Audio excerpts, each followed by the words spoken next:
right, good morning and welcome to, or good afternoon, I'm sorry, and welcome to another edition of The Hunt. For those tuning in for the first time, I'm Kevin Roth, Managing Director at Advice Personnel. We are a recruiting agency serving the New York area for over 35 years now. I hope everyone's having a great week as we head closer and closer to Thanksgiving. And today is a very fancy episode, clearly, of The Hunt, not only for the show, but one of the colleagues on our team, Sam, she won a contest last week to designate anybody in our office to wear business attire for the day and throw out the sweatpants and sweatshirts for at least 24 hours. And I was the lucky one chosen. So, Sam, this is for you. Hope you enjoy. I have been miserable all day wearing a full suit for the first time in 9 months, but hopefully you can put it away for another 9 months. We'll see what happens. But anybody tuning in, I hope you've enjoyed the show prior. This show is all about providing value and insight to people going through the recruiting process or hiring managers looking to hire talent. It's meant to be interactive. That's the beauty of this whole live forum. So if you're watching and you have questions throughout the show, topics that you want to jump in on, concepts that you want to get different perspectives on, use the comment box, comment throughout the show, and I'll make sure I get to those as much as I can, and we'll save time at the end. And for those that I don't get to throughout the week, you can always connect with me, comment, like, share our posts. We're hoping to get as much value out there that we can and give as many people advice that we possibly can as you navigate the recruiting landscape. So without further ado, today's topic's an interesting one that's been coming up more and more and has always been something that's driven me crazy over the years. And I think a lot of people just don't get the right guidance and input on this. And that's when it comes to what you can and can't ask on an interview. It sometimes feels like you're playing this game of taboo. If any of you have ever played that game, you get a card, tells you what you can't say. If you say something, there's a buzzer, and you pretty much lose that round. And that's the way it feels like some of these interviews are treated these days in terms of what you're not allowed to ask about. So I wanted to use this forum and use my experience, 7 years with advice, recruiting, and helping people guide through situations to really shed some light on how to approach a lot of these hot button topics throughout the course of the interview. So again, chime in throughout the course of the show, comment with questions. The show's meant for you, especially if you're about to face an interview and wondering if you could bring these things to light. All right, so in thinking about, the whole taboo situation, I feel like it's for the first time you ever interview, even going back to internships when you were in school, what does everyone tell you? There are a few things do not bring up no matter what you do. Do not bring these things up on an interview or you're pretty much losing all shot at getting the job. Those things like salary. Never bring up salary. God forbid salary comes up in an interview, pretty much toss that opportunity out the window. Benefits. Never bring up benefits. Never bring up hours. Everyone's always sharing this stuff with you. And when you think about it, salary, benefits, hours, work-life balance, culture, in my experience as a recruiter, those are probably at least 3 of the top 5 reasons or top priorities for people in making a move. So if you're telling me I can't even ask about the key things that are most important to me in this move on an interview, then what am I even doing here? It almost reminds me if you're looking to buy a car. Imagine you're looking to buy a car and you go to meet with the person who's selling it. Looks really nice. He hands you a spec sheet. Says this is all the details. These are the horsepower, top speed, 0 to 60, whatever it is. And then you ask, well, what do you want for it? He says, whoa, you can't ask that question. Are you kidding me? Like that's pretty offensive. All right, I'm sorry, I didn't mean to offend you. Well, how about what condition is it in? Has it been in any accidents or any problems with it over the years? Oh, no, listen, sir, I don't know what you're trying to get at here, but let's keep it professional and understand, look at the spec sheet. This is what you need to know. So that's the kind of thing we're dealing with when you talk about interviewing. Imagine trying to buy a car and not being able to ask that. You had to go off a spec sheet. You should be able to ask these questions, especially ones that are most important to you. So that being said, I want to go through each of the topics that I mentioned at the beginning of the show and really talk through these things. And if you think of another one, as you guys continue to join in, well, San Diego, California's in the house, Connecticut's here, New York City always well represented. So from all over the country, if you're facing these situations, bring them up. Please use the comment box to chime in. But welcome everybody again. So the first thing is compensation. And this is really the hot button issue. Again, I think this is the biggest one. Everyone in your inner circle, any recruiter tells you don't bring up compensation. But what happens if you go into an interview for whatever reason, whoever reached out to you originally got you interested in this position, whether it's a recruiter or whether you saw a job posting, compensation was never listed. So now you're in a first round interview and you're going through the motions. It seems interesting to you. You know, you take the intro call and it's going well, but we get to the end and compensation wasn't yet addressed. And you have a sense, this interviewer tells you next steps would be an in-person meeting with 5 different people on the team. You'd really get a feel. Then there would be a case study. Then we get to final rounds. So you're sitting here thinking, this sounds great. I really value the opportunity, but how can I even know that we're in the same ballpark on compensation? And I really don't want to go through another 5 hours of interviews, nor do these people probably want to waste their time if no one mentioned compensation. I want to at least make sure we're in the right ballpark. So there's a right and wrong way to do it. And these questions all come down to not if you're allowed to ask the question, but what are the right and wrong ways to approach the question? And if you can approach it in the right way, absolutely anything is fair game to throw out there. So let's talk about compensation. And we'll start with the wrong way. Just throwing it out there. What's the job paying? Or, what's the salary you're thinking about for this? I want to make sure salary works.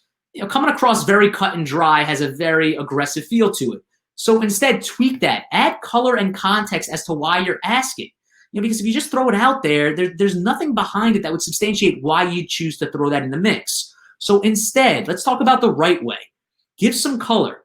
You can even mention, I know this is not always the most common topic to bring up on an interview. I know this is not always recommended to bring up, but in exploring the role originally, no one had yet mentioned to me compensation.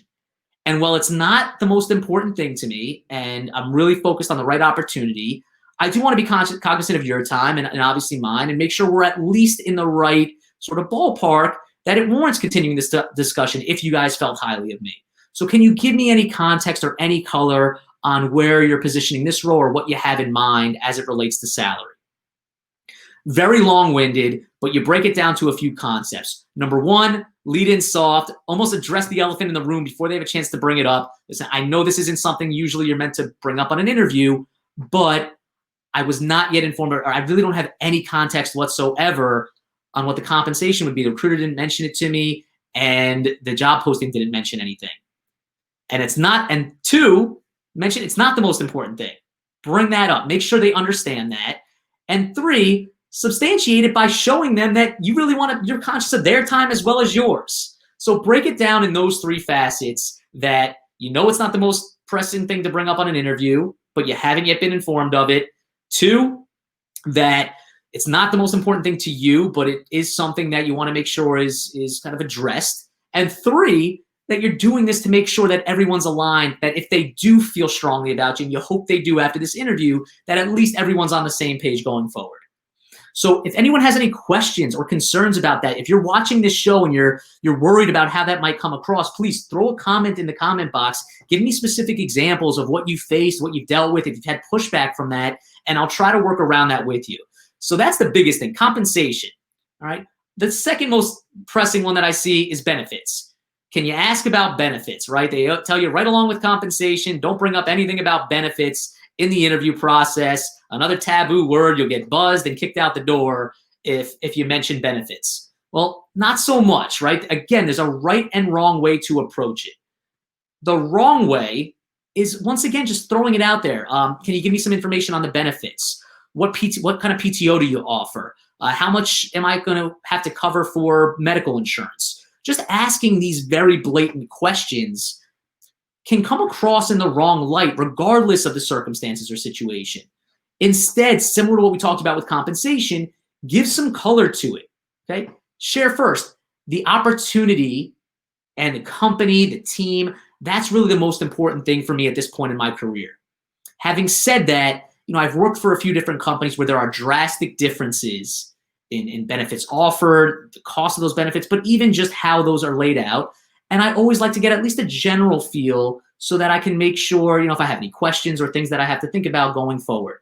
Is there anything that you can share with me just as a general overview, about the benefits that the company offers? All right. So once again, giving color is so critical. And you see the difference between just asking a company what your benefits look like and instead painting a picture. It's the art of storytelling. You can even bring up, once again, like we did with comp, I know this isn't something that you always bring up on an interview, but I do just want to, address, I've worked for a few different companies. I've seen some different environments. I've seen some drastic differences. So I just wanted to get ahead of any potential questions or concerns. And I'd love to learn a little bit more about the benefits that the company offers. It is genuine. It's engaging. It's thoughtful. It shows awareness that it's not always a topic that's brought up. But if someone's going to get offended by that, by an in-person dialogue, then something's a little off there. Maybe their benefits are terrible if they're really going to get insulted. So it's all about the approach that you take and the context that you give. And once again, if you have questions on that, you've tried to approach this, benefits are important to you, you have a family at home, and you don't want to get caught at the end of a process, find out benefits are $3,000 a month to cover your family, then you need to ask that question and get ahead of that, and you're doing a service to everyone. Because if this company's not budging on their benefits, and their benefits are what they are and they're terrible, then let's be conscious of everybody's time here and not go down that path. So if you have questions about that, please use the comment box. I want to make sure I get to those comments at the end, but I appreciate some of the substantiating. Bud mentions he always believes in full transparency with questions, and definitely when it comes to benefits, compensation, transparency is key as long as you're approaching it in a genuine, warm, curious way, and not in a way where it's coming across like this answer is going to be make or break if you're even interested. All right. So we talked about compensation. We talked about benefits. The last one, and a fan favorite, and this is interesting nowadays where a lot of people are working from home and working remote. I don't think I even know what hours I work anymore. The day blends into the night, which blends into the morning, and who knows what day of the week it is. I know it's Thursday because the hunt is on, and that's what a lot of people have told me. They look forward to Thursdays when the show starts. But I digress. So anyways, asking about hours, similar concept, right? Keep in mind that your perception of reasonable hours and your perspective on that could be completely different from what this hiring manager or HR professional's perspective is. So if you're giving them the impression that you're looking for work-life balance, to you, if you're in investment banking or you're in public accounting, those are the worlds that I kind of have a little more context to. Work-life balance to some of you is getting down to 50, 60 hours where you're not working all day Saturday and Sunday. That would be spectacular. But if you just say that you're looking for work-life balance, the hiring manager could assume that you're looking for literally a 9 to 5 where you close off your computer at 5 p.m. and you move on with your day. So it's so important to give color and context, and remember that perspective is so different depending on who's in the other seat. So on that note, wrong way to ask, what are the hours? Tell them I'm looking for work-life balance. Can you give me any sense of what the typical workday is? Those things, even though you're getting your point across, it's a little too direct. Again, paint the picture. Take a more artful approach to how you go about asking these questions. So even leading in with that soft, humbling moment of saying, listen, I want to make sure this comes across the right way because I am absolutely looking for an opportunity where I can work hard. I want to be challenged. I'm at a stage in my career where I'm put the time in. My career is really important to me, and that's what comes first. But that said, I'm coming from a place where I am consistently working 80, 90 hours per week for a majority of the year, including weekends. And again, I am all for working hard, but it is important for me to find some sort of balance in that next role, even though there are times where I know it requires that, and I'm all for that, just on a consistent basis. Can you share any sense of the typical expectations on hours for this particular team? Again, very long-winded. So frame it how you want and chop it up. As most of you probably noticed, I like to talk a lot, so I say in 30 words what could be said in 2. But the point being, start in all these situations, compensation, benefits, hours, start with that humbling sentence of, I know this isn't something that would usually get brought up. I hope this doesn't get taken in the wrong way. And then paint the picture, especially when it comes to hours. Give that context. If you are looking for a 9 to 5, then be transparent about that you're coming from an environment where they're really looking to you to work after hours, and there's a lot of things that come up on the weekends. You really have family at home. You value that. You're at a place where you're looking for more comfort and stability, and you're really looking for something that has more of that 9 to 5 type of mentality. And be upfront. If that's what you're looking for, then you have to be real, but still always paint the picture and give context, because you never know where that person's perceiving some of the dialogue that you're thinking about. All right, so I hope this was helpful. If you have questions, I'm going to get to a few of these questions shortly, but take advantage the next few minutes, throw your questions in. I'll get to as many of them as I can before we wrap up. But main point of this episode, nothing is off limits. This interview taboo mentality is nonsense. It's not if you can ask, it's how you ask it. And when you're asking about compensation, benefits, hours, the biggest thing you could think of is let me paint the picture. Let me give them a little color on where I'm coming from, not just ask the question. And if you can do that and you do it in a refreshing way, an engaging way, you substantiate it by telling them you understand this isn't a normal question that might come up every day, but you give them a reason to understand why it's important and how it'll benefit them and their team having this information out there with you so that everyone's on the same page if we're going to continue to invest the time into this interview process. Okay, so with that said, let's go to a few questions and really talk through a few of these comments and make sure everyone's kind of being able to interact a little bit here. So Alexis, who I believe is Alexis Bogan, who is the head of our real estate operations division at Advice. Wow, I feel very important that Alexis is taking the time to watch. So Alexis asks that what are some reasons as to why discussing this in an interview is taboo? Do you think the level of it being inappropriate has changed over the years? This is an awesome, awesome question, and you almost set me up with a layup, so thank you, Alexis. But I think it's old. It's an old school mentality. The old school mentality around interviewing employees-employer relationship is employers are king, employees are fortunate to have a job and work there. If you want this job, you better impress me on the interview. That mentality has changed drastically over the years with competition, with more companies popping up everywhere, with access to better hiring methods, with access to better talent. So those days have shifted away, and it's really leveled the playing field. You see this a lot in the NBA. You talk about LeBron James and what he did for free agency and going to, from Cleveland to Miami, back to Cleveland, and wherever he goes, he's fine. He's well respected and well regarded. He changed the landscape. It used to be these owners, these powerful NBA owners. You were on this team. We paid your salary. You stayed here. You never spoke out. You never, really looked to rock the boat. You were happy and satisfied to be a part of this team unless we traded you, in which case you had to accept it. Those days have changed with new innovative ways of thinking. So Alexis, yeah, absolutely. I'm with you. I'm sure you're thinking the same thing, but I think it's a very old school mentality that came in as to why these things are taboo. You shouldn't be asking this. You should be taking the information that we're giving you. If you're fortunate enough to be excited about this, we'll discuss that when it's our time to discuss. Those days are gone. The playing field is much more level, and it's absolutely changed over the years. So feel more confident and comfortable in your own skin approaching these topics. Sal asks, when is the appropriate time in the interview process to ask these questions? Is before a first interview too early? I would say so. I would say my game plan would be go into that first interview and give them the benefit of the doubt that they're going to bring it up. Okay? Go through that first interview, enjoy the conversation, find out about the role, the people, the position. Because if that stuff's not interesting to you, then the other things are a moot point.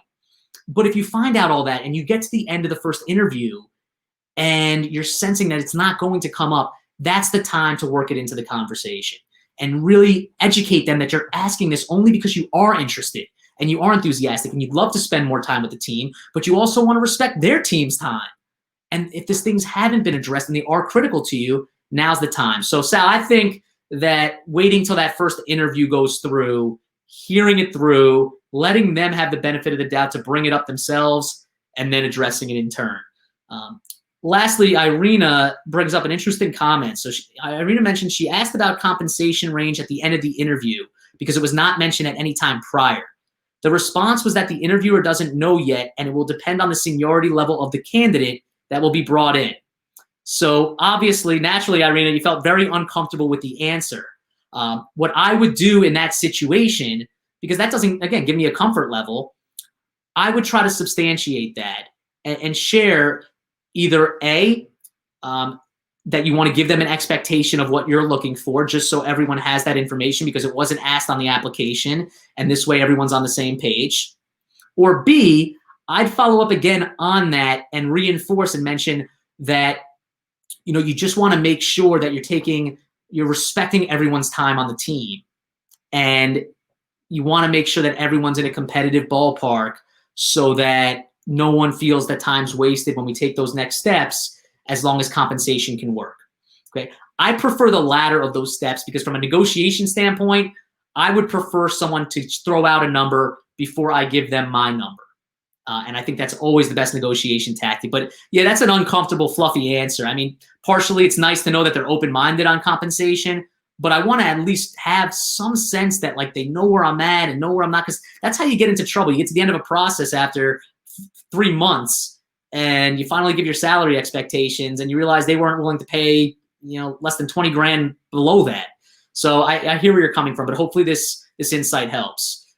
So that said, I think if you have questions, again, anyone else throughout the week, you're watching this after it's live over the weekend, put your comments in there. I'll continue to look at these things throughout the week, but you can always connect with me. I'm tagged on this post. You can private message me anytime and ask me these questions. Better yet, you can call me and reach out and tell me what you're dealing with and walking through, and I'll do my best to help navigate that situation however you can. But long story short, get rid of that old stigma that you can't ask these things. You can ask anything you want on an interview. Anything is fair game. It's just important that you ask it in the right way and with the right context.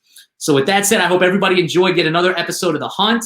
I will be back brand new next week with an all new episode. And in the meantime, make sure you follow Advice Personnel on LinkedIn, comment, share this post with friends that might find it valuable. We're continuing to grow our following. We got California, Connecticut, New York. We used to have some countries in Africa that I think time zone wise just don't fit with the 3 p.m. slot. But thank everybody for tuning in. We'll be back next week with a brand new episode. Have a great rest of the week and an awesome weekend. And we'll see you next Thursday.